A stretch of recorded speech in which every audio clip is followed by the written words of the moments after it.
Olá, tribunos, tudo bem com vocês? Eu espero que sim. Tribunal do Júri Virtual. Agora nós temos que nos adaptar à questão da pandemia. Senhores, vejam só, desde 2005 que eu já venho falando, defendendo que seria possível fazer sustentações orais por meio online. Então só se instituiu isso efetivamente a partir da pandemia. Nunca se utilizou desse benefício, desse beneplácito tecnológico para facilitar não só a vida dos advogados, como inclusive dos membros do Ministério Público, desembargadores, ministros e dos principais interessados que são os membros da sociedade. Hoje nós temos uma proposta do CNJ para instituir o Tribunal do Júri de forma virtualizada. Qual que é a sua opinião sobre isso? Deixa aqui nos comentários, vamos qualificar esse debate para melhor poder entender o assunto. Eu não venho aqui com a pretensão de fechar, de esgotar o assunto, não obstante isso, algumas críticas precisam ser feitas e algumas observações também.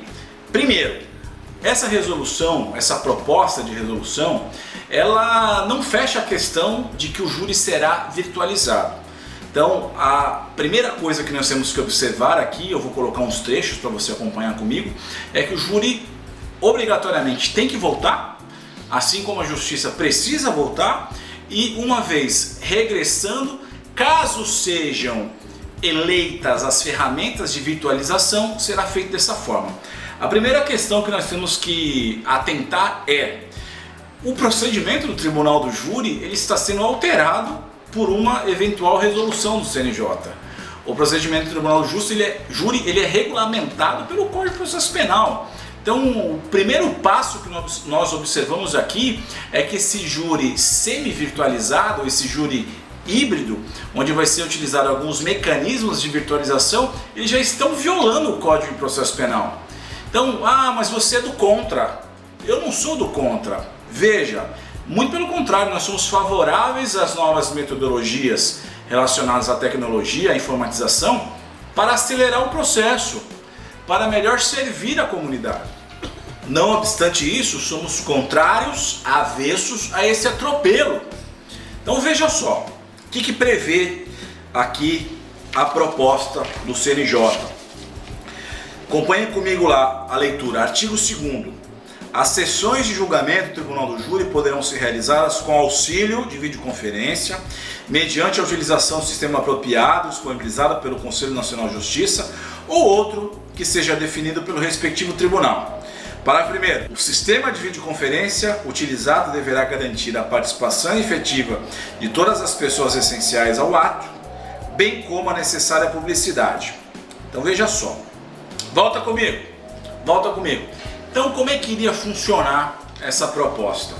A proposta funcionaria da seguinte forma: caso o juiz opte por fazer o júri nesses termos, então primeiro teria uma reunião dos jurados, dos possíveis jurados, junto com o Ministério Público e com a defesa de forma virtualizada, e ali seriam escolhidos 7 jurados, seriam sorteados os 7 jurados que iriam participar da sessão.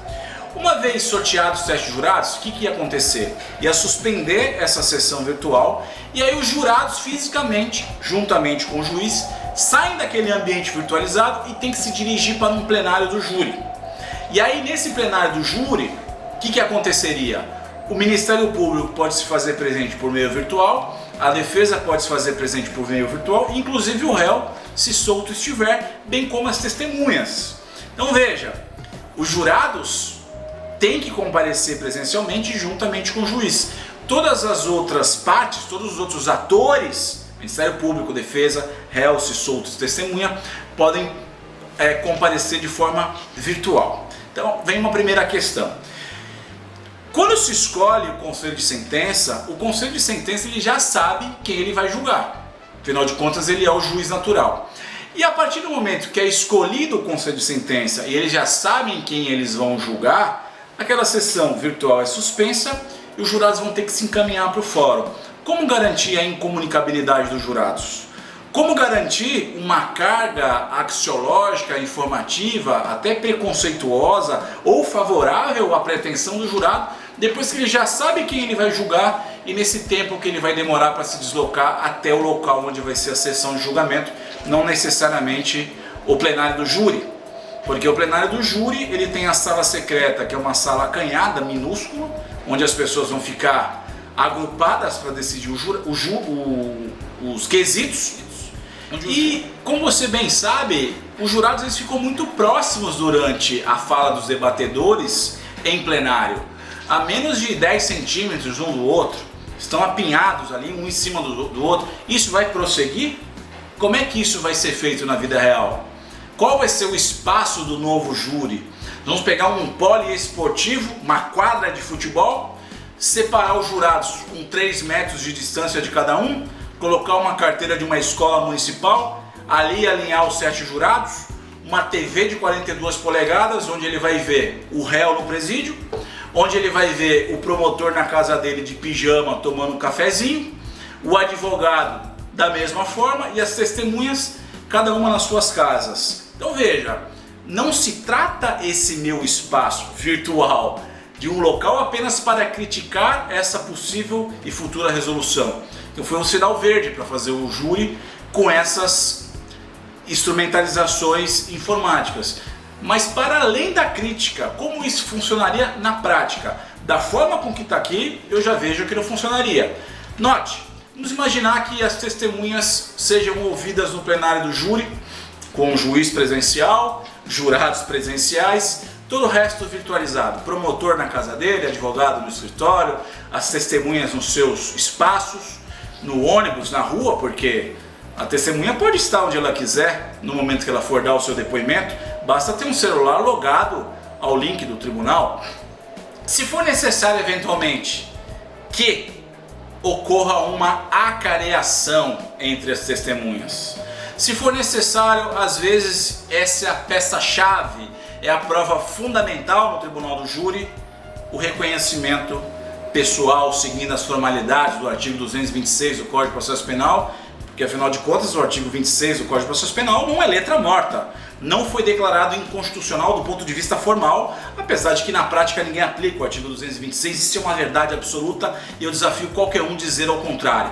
Então imagine você, jurado, lá numa quadra de futebol, imagine isso, numa carteira de escola da 5ª série, separado dos outros jurados a 3 metros, e aí uma TV de 42 polegadas, o promotor ergue o dedo, excelência, pela ordem, eu quero a acareação entre a testemunha Ciclano e Beltrano. Como é que vai ser feita essa acareação? Como será feito um reconhecimento pessoal, ou fotográfico, ou virtual? Como é que a vítima vai reconhecer o réu seguindo as formalidades do artigo 226 do Código de Processo Penal de forma virtual? Isso vai dar certo? Eu não venho aqui apenas para criticar, mas para buscar soluções. Nós temos 43 mil processos no estado de São Paulo aguardando para serem julgados pelo tribunal do júri. E nós não vemos os doutrinadores, os entendidos, os vendedores de livro, os mais top, comparecendo para dar a sua opinião. Qual seria a solução? Porque dizer que pode violar o princípio da publicidade, em que pese seja colocada uma webcam para transmitir um canal qualquer, um link qualquer, pelo Facebook, enfim, e a presença física? Aqui diz que vai ser proibida a presença física, mas nesse exemplo que eu dou, um poliesportivo, uma quadra de futebol, seria possível permitir entrar lá algumas pessoas controlando o acesso, mas estaria garantindo a publicidade? Como é que vai garantir a incomunicabilidade dos jurados depois desse sorteio virtual, da casa de cada qual até o plenário do júri? Em quanto tempo o jurado vai sair da sua casa até o tribunal do júri? Testemunhas, como garantir a incomunicabilidade entre as testemunhas? Como realizar o reconhecimento pessoal, se possível, entre a vítima e o réu? Como realizar a acareação, sem contar do discurso? Imagine você, 1h30 ficar ouvindo o promotor falar por uma televisão. Imagine você 1h30 ouvir o advogado falando pela televisão. Depois mais 1 hora para o promotor em réplica e mais 1 hora para a defesa em tréplica. Extremamente enfadonho a realização desse procedimento. Então, de fato, é assustador como algumas possíveis soluções são tomadas de forma impensada, de forma até irresponsável.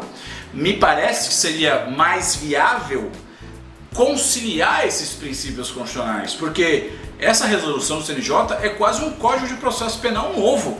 E é possível fazer isso, alterar o Código de Processo Penal por uma resolução que não é lei federal? Então veja, além da preocupação de como funcionaria o tribunal do júri nessa sistemática, essa sistemática garante os direitos e garantias fundamentais, essa sistemática permitirá dizer que aquele julgamento foi justo e não será passível de uma anulação? Então são questões que devem ser absolutamente enfrentadas.